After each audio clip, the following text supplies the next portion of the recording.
Esta es la noche en el continente americano. Cuando amanece en Europa y cae la tarde en Asia. Así cae la noche en el continente americano y transcurre la mañana y la tarde en el resto del mundo. La noche, bajo la dirección de Claudia Gurizán. Donald Trump y el tráfico de drogas desde Colombia. Les diré algo, Colombia sí, su nuevo presidente de Colombia, un gran tipo, lo conocí, lo tuvimos en la Casa Blanca, nos dijo cómo iba a detener las drogas. Más drogas salen de Colombia ahora mismo que antes de que él fuera presidente. Los grandes retos para el Estado colombiano en su lucha contra el narcotráfico. Hemos enfrentado el fenómeno de los cristalizaderos con determinación, hemos arreciado las acciones de lucha contra el lavado de activos. Y queremos ser cada vez más efectivos en la interdicción.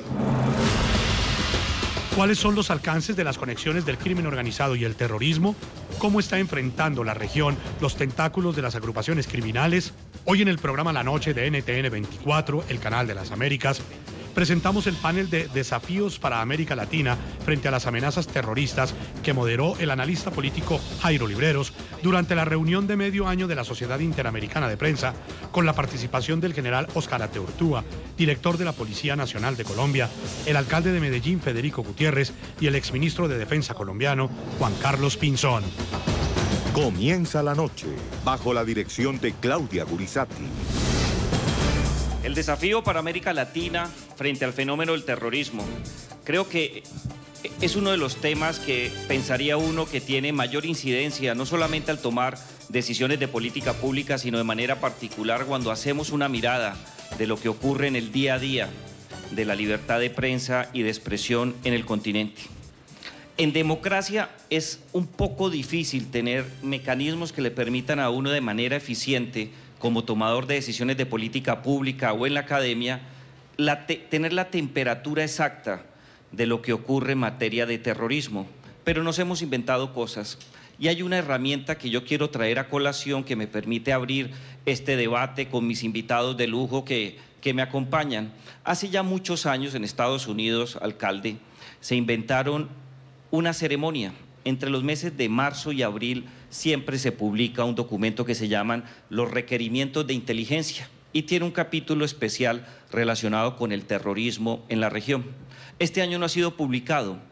El del año pasado fue firmado por Mike Pompeo, no en su condición actual de secretario de Estado, sino en su último acto de gobierno, el 13 de marzo de 2018 como director de la CIA.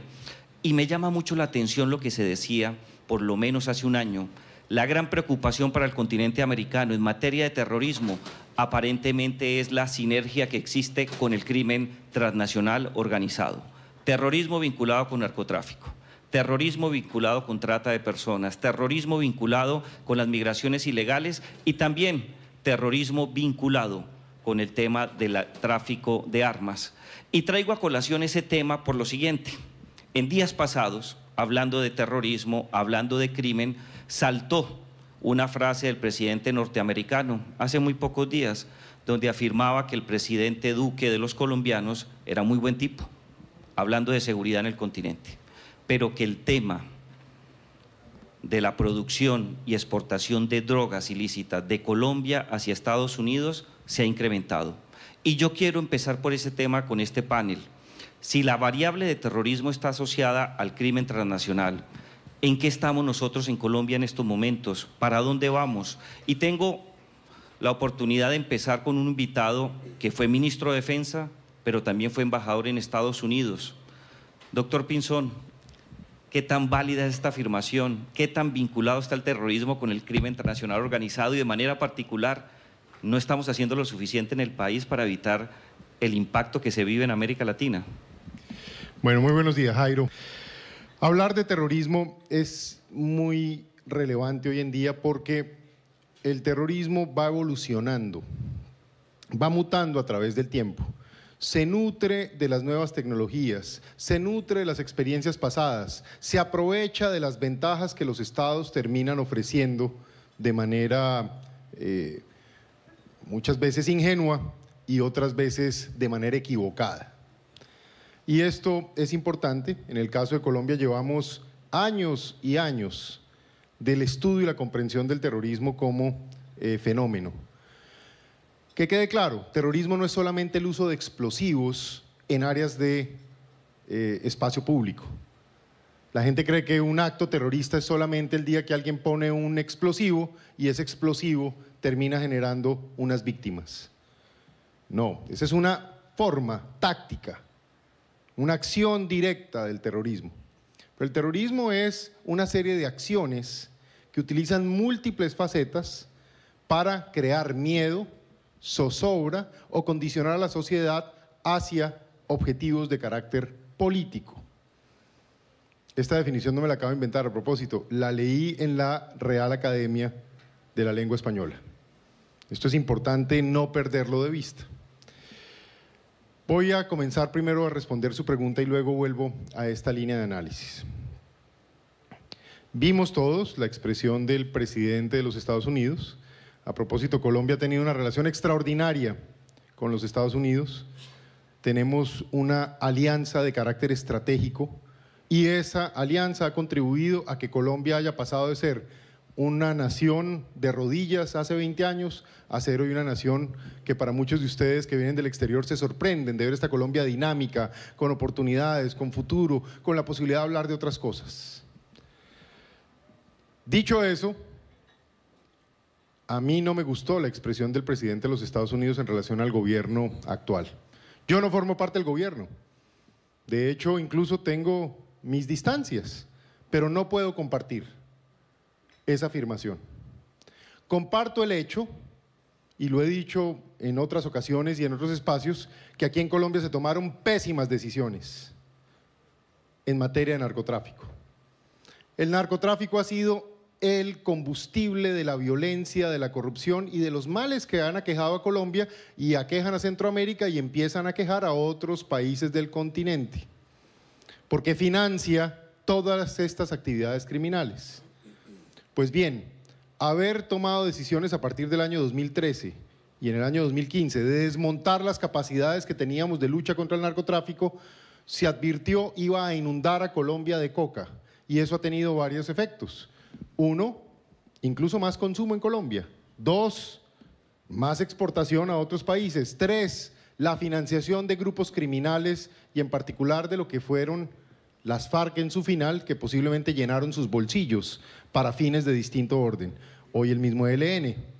Y hoy un poco cierta anarquía en este frente, donde hay distintos tipos de bandas criminales financiándose con esto. Pero así como ese contexto quedó creado, yo no creo que sea justo que hoy se le quiera atribuir a la actual administración la responsabilidad. Todo lo contrario, esta administración tiene seguro la voluntad, quizá tiene que hacerlo con más fuerza, con más determinación de enfrentar este narcotráfico, estas miles de hectáreas de coca, casi 1000 toneladas métricas de cocaína que se producen y que generan todo este efecto.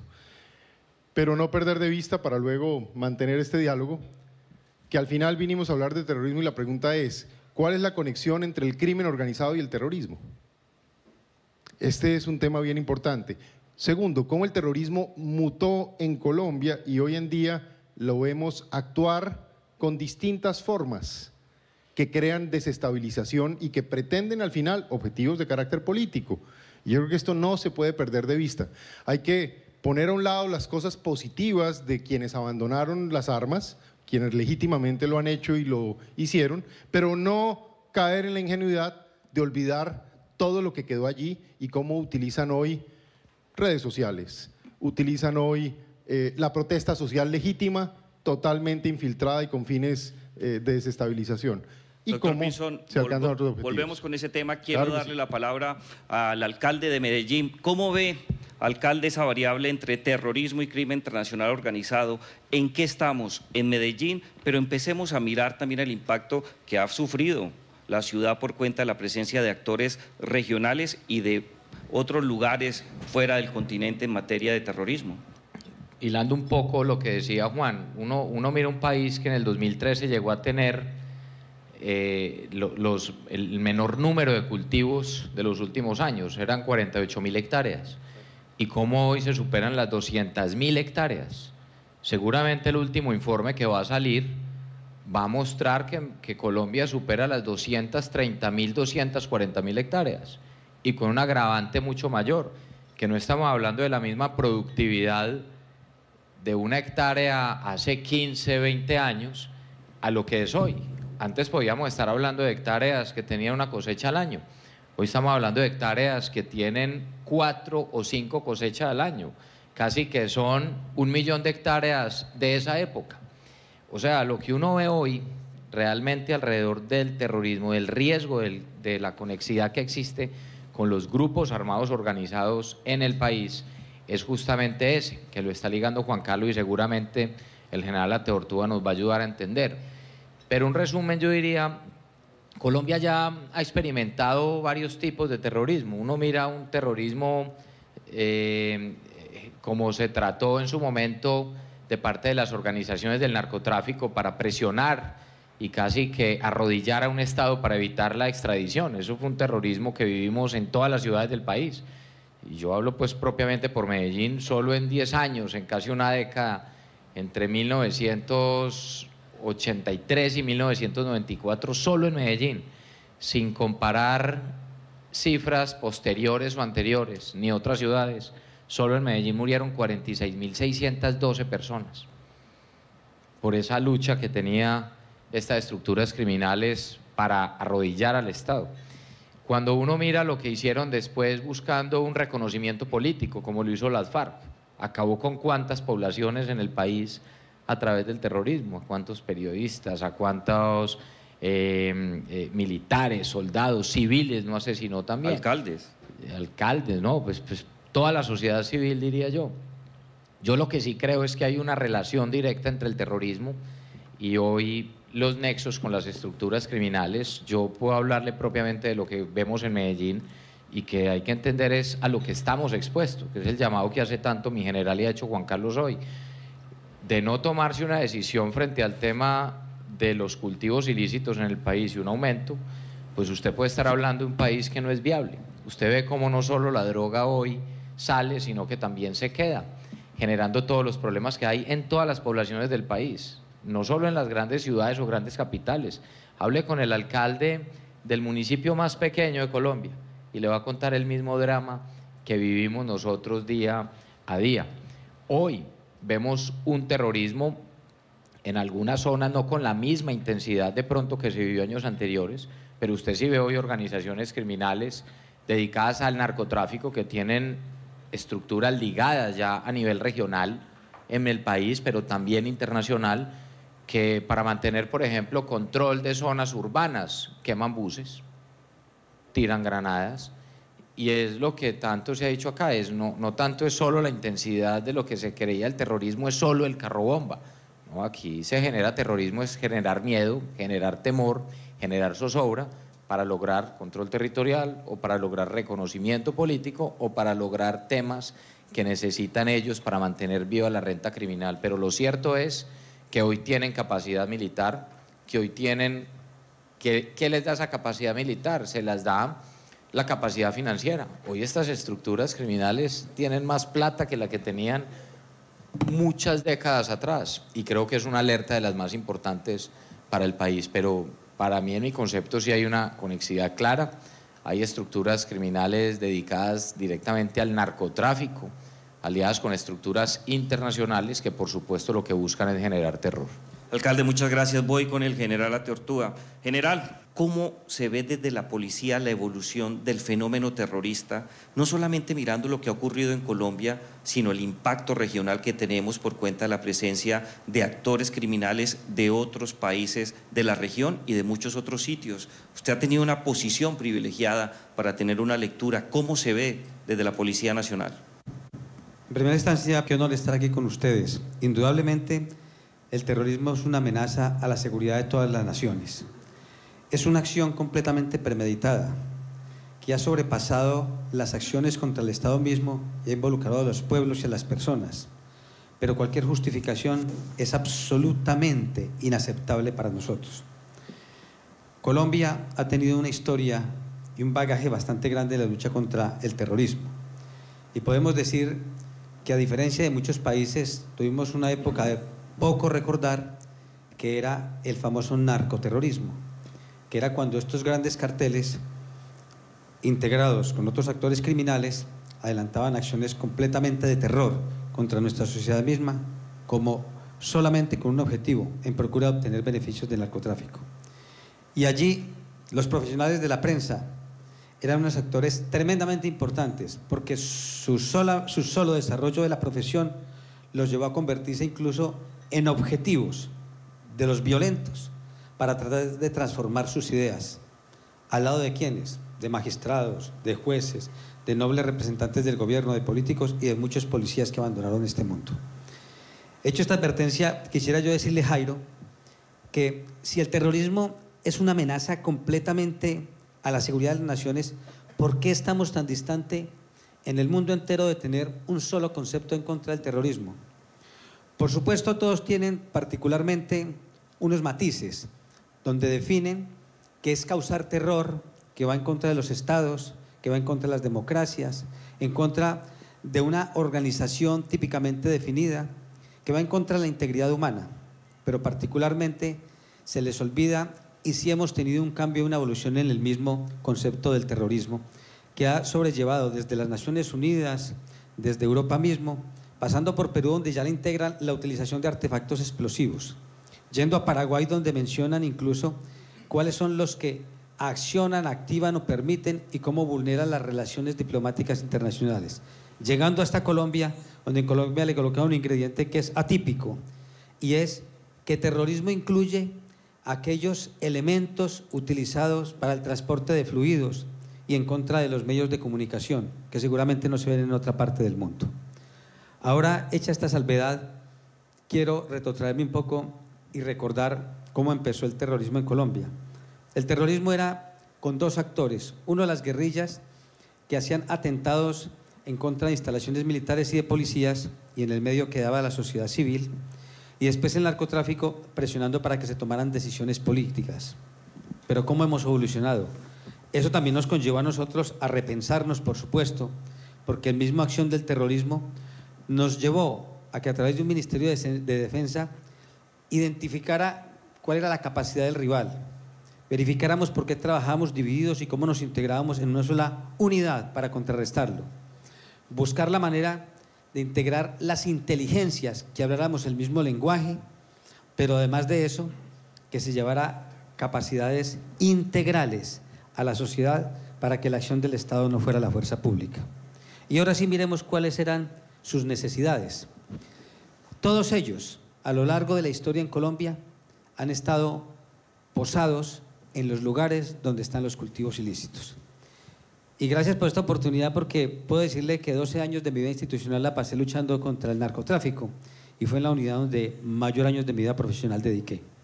Y cuando uno habla de narcotráfico, la gente solamente piensa es cultivos ilícitos y cocaína, pero se le olvida de los eslabones que unen esa cadena terrible y que nos conllevan a nosotros a temer tanto. Primero, la cadena empieza con precursores e insumos químicos. La gente se le olvida este episodio porque sin precursores e insumos químicos no habría tráfico de estupefacientes. Ahora sí pasamos a la zona de cultivos, una zona de cultivos que anteriormente tenía solamente defensa de los grupos ilegales con armamento largo, pero hoy en día tiene dos integrantes primordiales. Uno, los explosivos, completamente minados los campos, y cada día que amanece, y para ello les hago un parangón, hoy, en horas de la mañana, tuvimos la primera mina activada contra un grupo de erradicación. Un hombre está a punto de perder una pierna. Pero esto es casi todas las semanas y buena parte de los días, y la pregunta es, ¿acaso esto no es terrorismo? Y segundo, detrás de ese componente viene una protesta social para reclamar lo ilegal, para reclamar que permitamos lo que es contrario sensu a lo que es el deber ser de un Estado.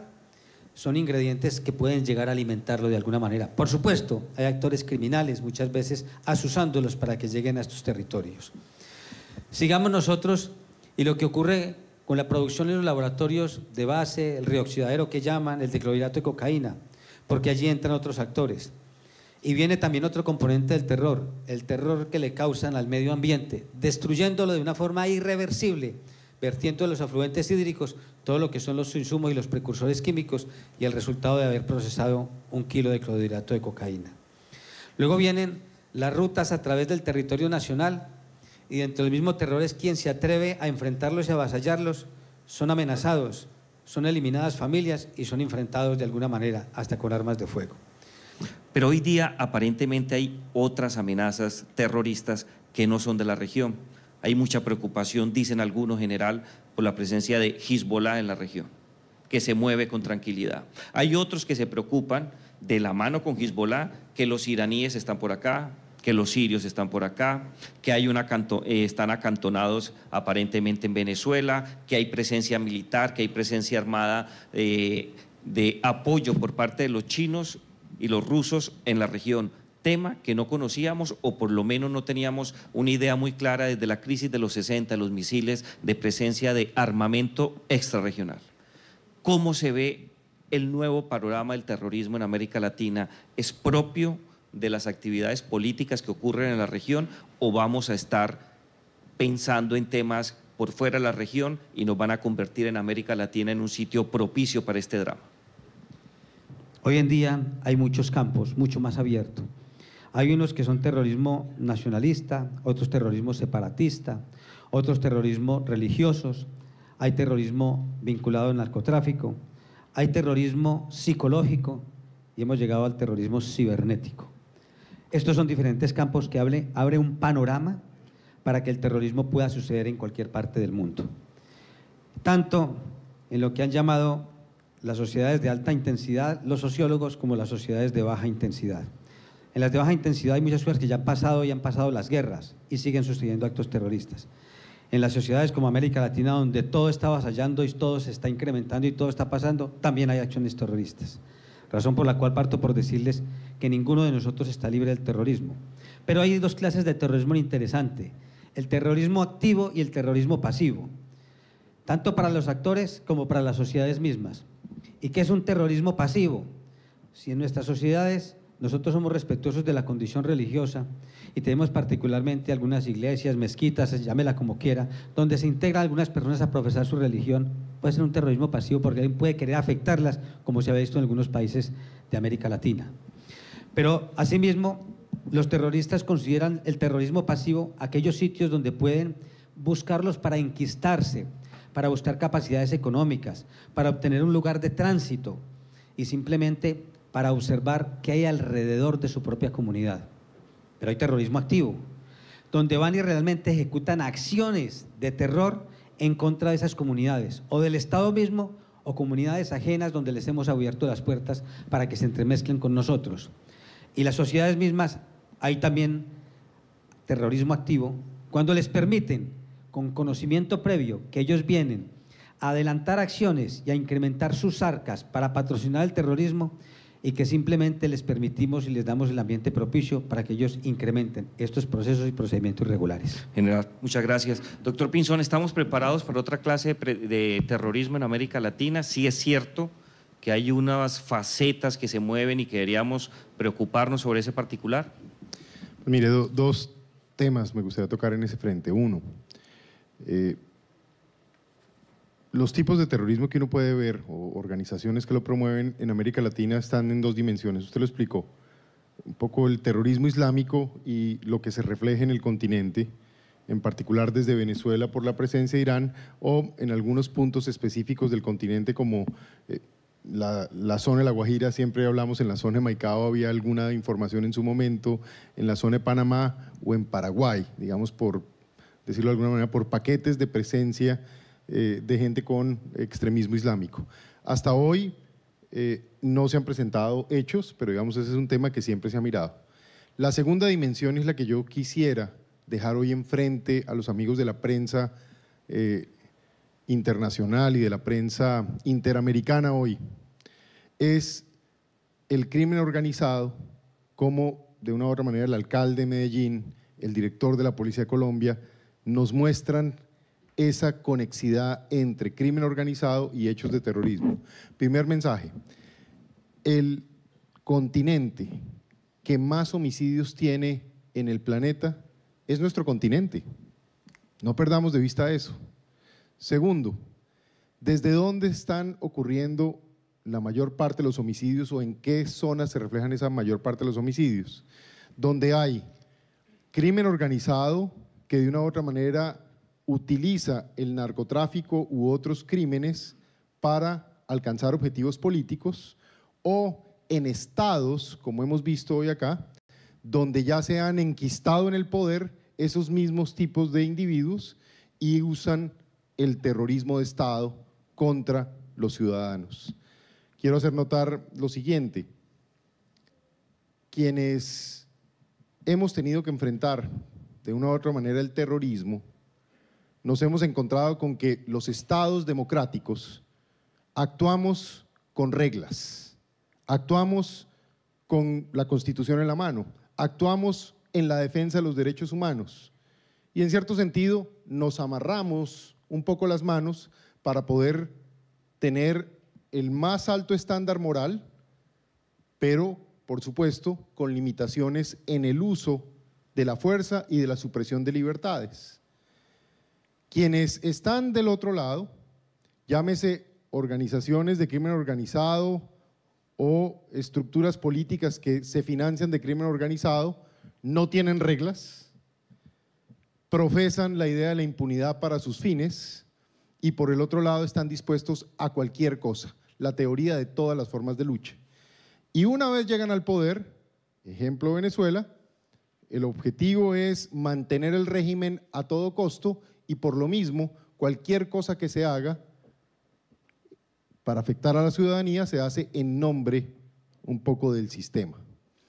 Creo que esto es importante notarlo, porque entonces recapitulo, América Latina es la zona del mundo con más número de homicidios, más muertes por violencia, si se quiere, comparado con los demás continentes.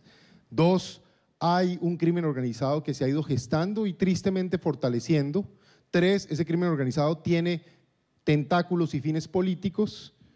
En donde no gobierna, utiliza la teoría de todas las formas de lucha, buscando impunidad total, y donde ya gobierna, hacen uso de todo tipo de violencia para justificar la existencia de los regímenes que mantienen el poder. Esto es importante mirarlo, y es importante mirarlo porque estas dinámicas, en una era donde vuelve la discusión de si el mundo tiene una guerra fría o no, es relevante porque entonces eso trae nuevos ingredientes que fortalecen algunos de esos sectores, que tal vez es el tema que hay que entrar a mirar hacia adelante. Yo haría en este punto mi última mención haciendo notar lo siguiente, y yo creo que el general Latortúa hoy fue prudente con algo.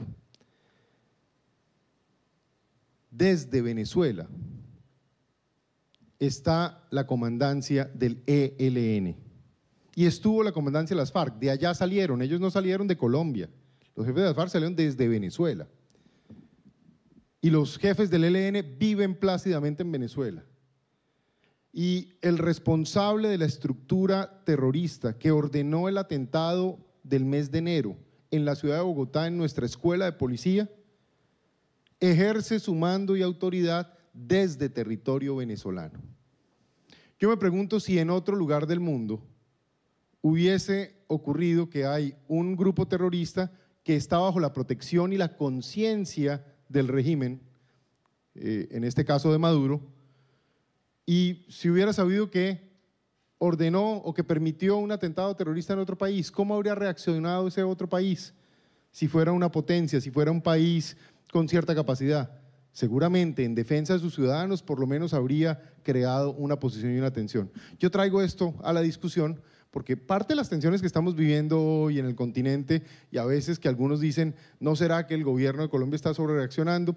Bueno, siempre es legítimo cuestionar si es la mejor táctica una u otra, si se puede tener una mejor estrategia, pero en resumen, lo que sí hay hoy, y ocurre ya desde hace unos 15 años, es que en el régimen de Chávez y Maduro han protegido organizaciones terroristas que han actuado contra los intereses del pueblo colombiano, la infraestructura y la vida de personas. Hay unas informaciones relacionadas con las manos libres que puede tener el ELN en otro país, también la respuesta que tiene el Estado colombiano, lo difícil de luchar contra ellos. Pero hay una variable que me gustaría analizar con usted, y es la variable de la información. Puede ser el tema del ELN. ¿Estamos bien informados sobre lo que está ocurriendo con ciertos sectores vinculados al terrorismo? ¿Esa información fluye en su condición de tomador de decisiones como alcalde de Medellín? ¿Tenemos la información? ¿Tenemos la oportunidad de advertir cierto tipo de eventos que pueden ser muy riesgosos para la institucionalidad, pero también para la seguridad de los colombianos? Yo siento, Jairo, que hoy, por supuesto, hay un riesgo para muchas poblaciones en Colombia, pero yo quisiera decir algo, y es que el futuro de los países depende de decisiones que se han tomado con anterioridad, que son los precedentes. Y en mi concepto, en Colombia se han generado unos malos precedentes que le abre la puerta cada vez más al terrorismo. Cuando usted mira en la época del narcotráfico, en la época de los 80 y de los 90, cuando ellos querían justamente dominar al Estado, presionando a la población civil para que se pronunciara frente al Estado, para generar las condiciones ideales para ellos, pues hasta Pablo Escobar terminó construyendo y teniendo su propia cárcel. Otra cosa fue lo que pasó en años posteriores. Cuando las FARC acabó con medio país buscando reconocimiento político, pues no solo lo logró, sino que hoy están en el Congreso. Y cuando usted ve lo que ha hecho el ELN, generando atentados a toda costa para que se retome de nuevo el proceso con ellos, pues entonces usted encuentra sectores del país donde en vez de exigirle al ELN que cese las acciones terroristas, le exige a un gobierno que se siente con el ELN y que por favor negocie. Cuando usted mira esos precedentes, usted ve que definitivamente con esas decisiones que se han tomado y con esa forma y esa posición que ha venido asumiendo el país en los últimos años, pues entonces aquí vamos a tener terrorismo para rato, porque quien hace terrorismo lo hace teniendo claro que tiene un objetivo y tiene un propósito muy claro. Y si usted mira quienes han hecho terrorismo en los últimos años en el país, pues han logrado su objetivo. No han sometido del todo al Estado, pero sí han logrado sus objetivos, especialmente políticos. Entonces yo creo que ahí hay un tema de fondo, con lo que decía también Juan Carlos, que va muy ligado a lo que pasa hoy en Venezuela. La pregunta es, ¿por qué no poder fijar una posición como país en contra del terror? Esto no es un tema de quienes están a favor o en contra de la paz, ese es un discurso que han tratado de meterle a mucha gente con ese cuento de que el que no acepte el terrorismo es que es enemigo de la paz. Por el contrario, aquí esta gente asesina día a día a nuestros soldados, a nuestros policías, a civiles, a cuántos periodistas no han asesinado. Y aquí quien se pronuncia en contra de las estructuras criminales que generan terror es quien está en contra de la paz. Yo creo que ahí hay un tema que han ido y que esa teoría ha ido ganando espacio y que es como un tema vergonzante, se volvió un tema vergonzante cuestionar a quienes generan terror en nuestros países. ¿Por qué?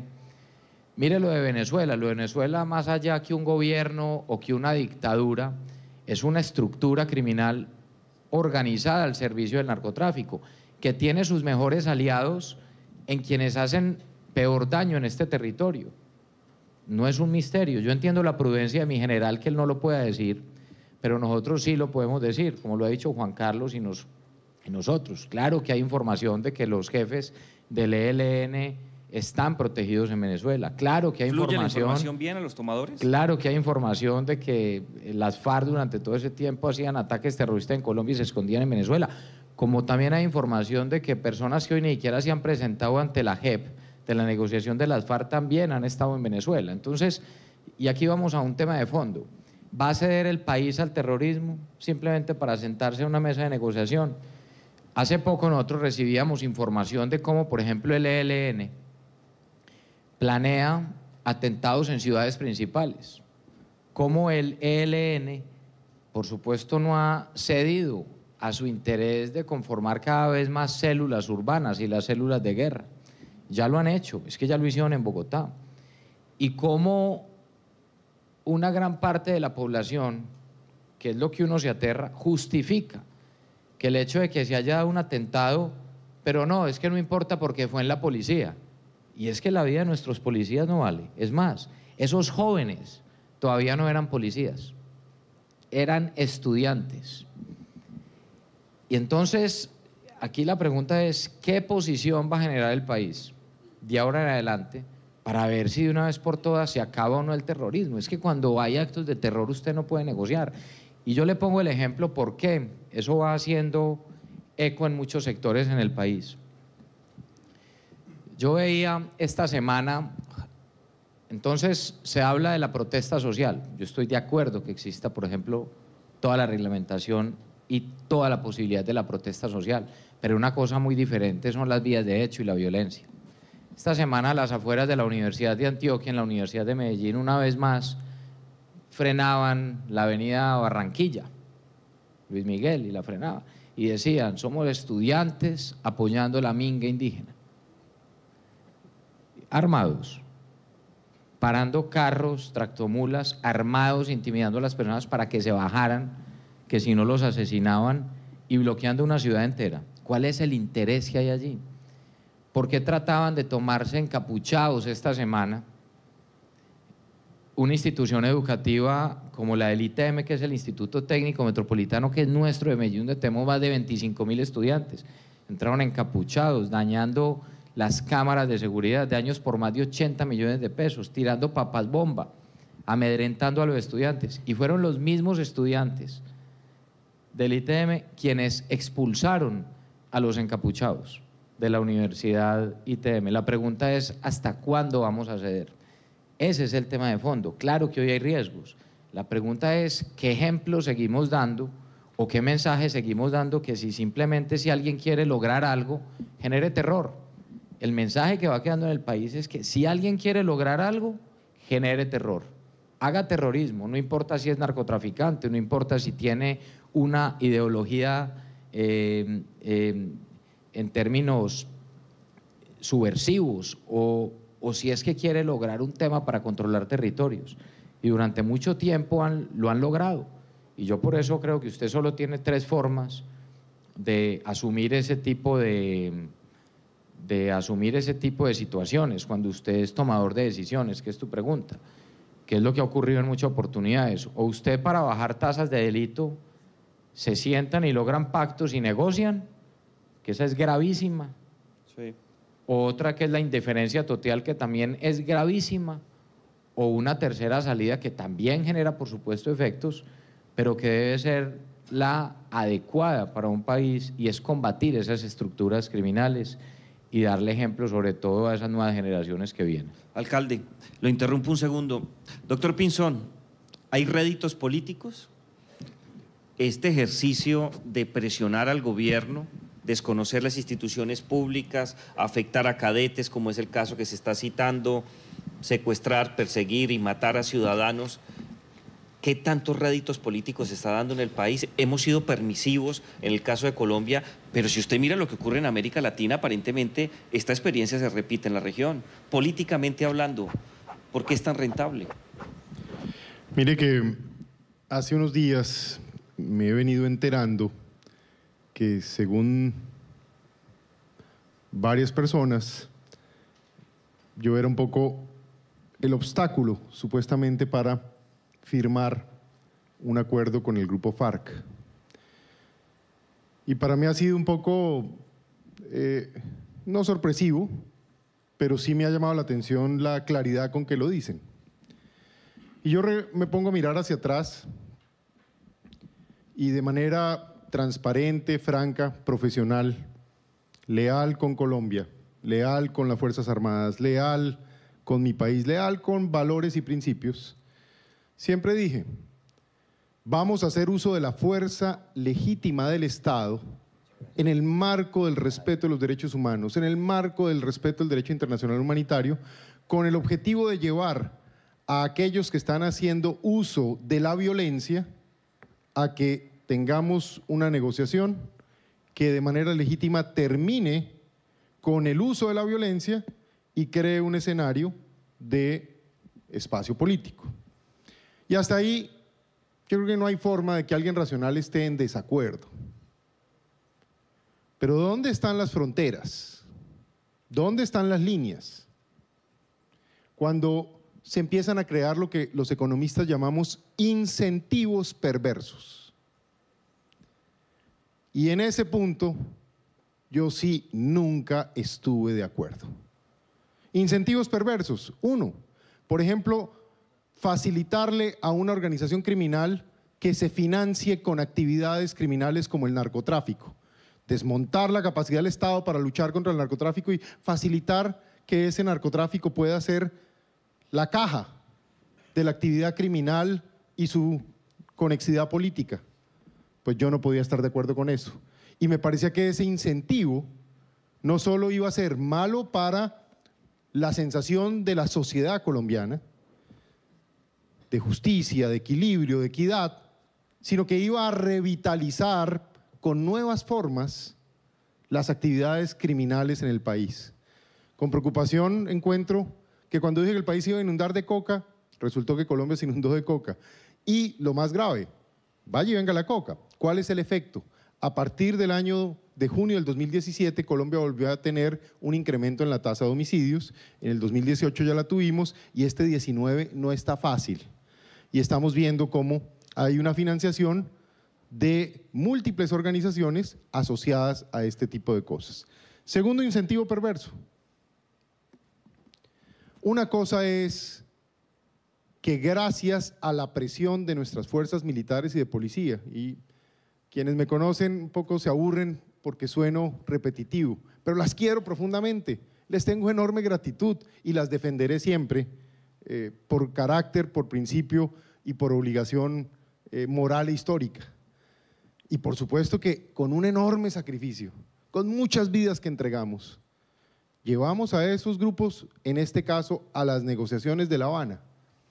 Pero lo que nos ganamos en el terreno, derrotando la capacidad militar de esas organizaciones, pues cuando se llegó a negociar, prácticamente terminamos en tablas, si es que no con una sensación de que perdimos a la hora de negociar. Yo me quejo de los negociadores si fue que en ese momento no aprovecharon la ventaja que habíamos tenido y entonces no negociaron muy bien, eso es legítimo, o simplemente que algunos de los que estaban en la negociación de pronto tenían relación política, si es que no algún tipo de connivencia con quienes estaban negociando. Yo no me refiero a todo el equipo, pero sí me refiero a algunas individualidades que hoy me sorprende ver incluso la posición de defensa que tienen de los actos de violencia. ¿Qué se generó allí? Un problema crítico en la sociedad civil y en las sociedades democráticas. En otras sociedades puede que no importe, pero la palabra justicia en la democracia es la esencia de la democracia, es lo que hace que todos nos reunamos y sepamos que hay unas reglas de juego y que si las cumplimos, todos tenemos unos derechos y unos deberes alrededor de esa justicia. Pero aquí lo que pasó es que se terminó prácticamente premiando. Para mí es muy doloroso ver hoy que hay un senador, por ejemplo, que ordenó una bomba idéntica a la de la Escuela de Policía. Ordenaron la bomba de la Escuela Superior de Guerra, tiempo en que yo era viceministro. Por fortuna no hubo muchos muertos ese día, pero habría podido haber otros tantos. ¿Quién la ordenó? Hoy es senador de la República. Yo les pregunto, ¿qué habrá pensado el señor que puso un artefacto explosivo, llámese el doloroso hecho de la Escuela de Policía, u otros, contra el oleoducto, contra personas, contra niños, contra policías? ¿Qué estarán esperando después de que ya vieron el incentivo que se creó? Pues están esperando una negociación donde la consecuencia sea que reciben una gratificación por haber colocado estos artefactos o haber cometido estos hechos. Cierro con esto. La sociedad no puede tener esos dilemas. La sociedad debe, por supuesto, buscar mecanismos políticos, el diálogo, la apertura democrática, el espacio para que todo el mundo tenga una oportunidad de jugar. Pero lo que no se puede hacer es crear incentivos perversos que generen motivación al crimen y que hagan pensar que el crimen sí paga. hay un tema que no quiero pasar por alto y está relacionado con unos acontecimientos que se dieron en Nueva Zelanda hace 2 semanas, quizás largas. Caballero entra a 2 mezquitas, una mezquita, mata a 50 personas, más de 40 heridos, pero transmite los eventos en directo, en vivo y en directo. Las redes sociales tienen un impacto muy alto hoy día y muy seguramente pueden ser usadas para patrocinar, fomentar y consolidar el terrorismo. ¿Estamos preparados en Colombia para afrontar esta nueva dinámica? Para muchas personas lo que ocurrió en Nueva Zelanda se puede repetir en América Latina y particularmente en Colombia. Alcalde Federico, para terminar. No, pues yo creo que el ejemplo está claro y es que no estamos preparados, pues ni a nivel mundial ni mucho menos en Colombia. Y lo que busca justamente quien genera terrorismo es amplificar. ¿Amplificar para qué? Para que la gente, cualquier persona, se dé cuenta que puede ser víctima de ese terrorismo. Eso es lo que busca el terror, que mientras más gente lo vea, sienta que puede ser también víctima. Es un reto que tenemos, es un reto que tiene el país, que tiene el mundo entero, y que mire el ejemplo como quienes administran las redes sociales en esta matanza que se generó, solo se dieron cuenta casi a los 15 minutos que eso se estaba transmitiendo, pero fue por el mismo aviso de las mismas autoridades, no por la capacidad de control que se tenga. Doctor Pinzón, ¿qué tenemos que hacer? ¿Se puede afectar la libertad de expresión frente a casos como el que estamos analizando? Este es el foro para hablar de eso, porque aquí están las personas que de una u otra manera son un componente vital de las democracias. Democracia sin libertad de expresión no es democracia. Vida en sociedad civil sin libertad de expresión simplemente no es sociedad civil. Estamos en una era de cambio, estamos en una era de evolución. La tecnología no hay que temerle. A propósito, hay que ponerla del lado del bien, hay que ponerla del lado de la democracia, hay que hacer uso de las nuevas tecnologías porque ahí hay unas grandes oportunidades sociales, de transparencia, de hacer muchas cosas que le convienen a la sociedad.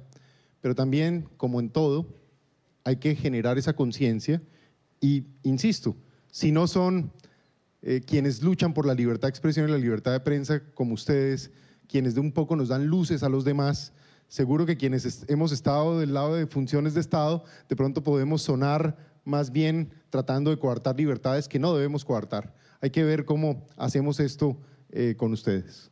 Muchas gracias, doctor Pinzón. Señor general, ante este caso de Nueva Zelanda, el impacto que ha tenido a nivel internacional, la incapacidad que demostraron, como lo decía el alcalde de Medellín, de una reacción mucho más oportuna, ¿está en riesgo en estos casos un choque entre controlar el terrorismo y la libertad de prensa y la libertad de expresión?